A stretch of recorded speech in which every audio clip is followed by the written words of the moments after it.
جوانوں، جس طرح سیر کرنے کا عمر جوانی ہے نا، کھانے پینے کا عمر جوانی ہے، اور کہیں آنے جانے کا ٹائم جوانی ہے، میں سچ بتاتا ہوں عبادت کرنے کا ٹائم بھی جوانی ہے، دین کی نوکری کرنے کا وقت بھی جوانی ہے، ذکر کرنے کا ٹائم بھی جوانی کا ہے، درود و سلام عرض کرنے کا ٹائم بھی، کعبۃ اللہ کے پھیرے کا مزہ بھی جوانی میں، اور حضور کی محبت میں رونے کا مزہ بھی جوانی میں، ان کا نام لے لے کے جینے کا مزہ بھی جوانی میں، ان کے تذکروں کا مزہ بھی جوانی میں۔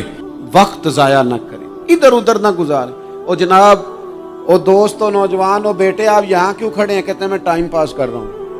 تو میں نے کہا وہ ٹائم کدھر سے آیا جو پاس کرنا پڑا؟ ایک دوست مجھے کہنے لگے میں بور ہوتا ہوں۔ میں نے کہا یار اس کے لیے بھی تو ٹائم چاہیے نا، ہمارے پاس تو بور ہونے کا بھی ٹائم کوئی نہیں۔ اللہ ہمیں معاف کرے، وہ کدھر سے لائیں؟ اس کے لیے بھی تو ٹائم چاہیے۔ لیکن ہم چونکہ فارغ پڑے ہیں اور کوئی کچھ کام نہیں کرتے، کچھ توجہ نہیں کرتے، کچھ انہماک نہیں ہے، کچھ ذوق نہیں ہے، اور جو کام نہیں کرنے والے وہ مجھ سے پوچھتے ہیں۔ ایک صاحب کہنے لگے آپ کا سٹیٹس کس پیج پہ ہوتا ہے؟ میں نے کہا مجھے لگانا ہی نہیں آتا۔ دیکھیں نا، ٹائم نکالنا پڑتا ہے نا سیکھنے سکھانے کو بھی۔ تو میری رائے یہ ہے جتنی دیر یہ کام کرنا ہے اتنی دیر حضور کی سیرت کا کوئی باب کیوں نہ پڑھے، اتنی دیر خیر کے کسی کام میں جد و جہد کیوں نہ کریں۔ لیکن پتہ نہیں کہاں الجھ گئے لوگ، وہ کہاں علم کے ذائقے، وہ کہاں محبت کی باتیں، وہ کہاں لوگوں کا خیر تقسیم کرنا۔ تو ہم نے کرنا یہ ہے، آج کی اس نشست میں جو ہم نے سیکھا کہ ہم نے جلدی سے خیر جمع کر، اب ہم نے کوشش کرنی ہے کہ زیادہ سے زیادہ نیکیاں شام کو ہمارے دامن میں ہوں۔ اور جس طرح لوگ رات کو سونے سے پہلے نوٹ نہیں گنتے، پورے کرتے ہیں، آج بچت کیا ہوئی، آج خرچ کیا ہوا، آج آمدن کتنی ہوئی، کل میری آمدن کتنی ہے، اس میں میری بچت کتنی ہے۔ اس طرح رات کو خیر جمع کر کے سونا ہے، کچھ نہ کچھ نیکیاں جمع۔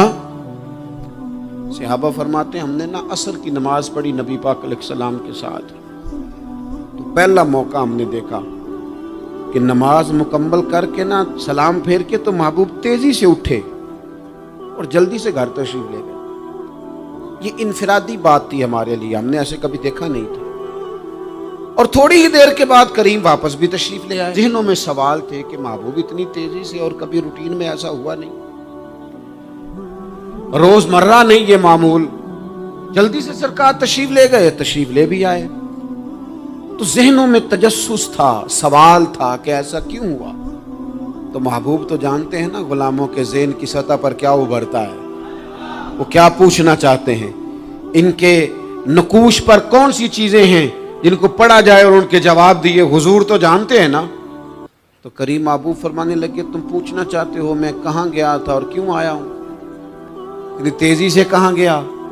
حضور فرمانے لگے میں گھر گیا تھا، کاشانہ اقدس میں گیا تھا، کچھ سونا آیا تھا مال غنیمت کا، میں نے سارا بانٹ دیا، تو ایک ٹکڑا سونے کا باقی بچ گیا تھا۔ نماز پڑھی تو مجھے خیال آیا اوہو وہ تو ابھی بھی میرے گھر میں پڑا۔ تو حضور فرماتے میں جلدی سے گیا ہوں، اسے بھی اللہ کے راستے میں خیرات کر کے آیا۔ یہ جلدی سے نیکی کر دی ہے کہیں یہ کام رہ نہ جائے۔ اور ایک روایت میں یوں بھی ہے کہ میں نہیں چاہتا تھا کہ میرے گھر میں پڑا رہے اور رات پوری گزر جائے، رات پوری گزر جائے، لہذا میں نے چاہا کہ اسے جلدی سے اس نیکی کو کر دیا جائے، جس کے ہاں پہنچنا ہے اس کے ہاں۔ میں دوستوں سے کہا کرتا ہوں رمضان میں کسی کو راشن دینا ہے تو رمضان سے پہلے دے دو، رمضان کی نیت کر کے۔ انشاءاللہ آپ کو یہی بتائیں گے مفتیان کرام کہ رمضان سے پہلے بھی رمضان کی نیت کر کے دیا جائے تو اللہ تعالیٰ اتنا ہی اجر عطا فرمائے گا۔ ہم نا جی وہ انتظار ہو رہا ہے فلانا کا، وہ جی میں نے کر لیا تھا، لے لیا تھا، ٹائم نہیں مل رہا مجھے دینے جانے کا۔ اس کی کیا وجہ ہے جی؟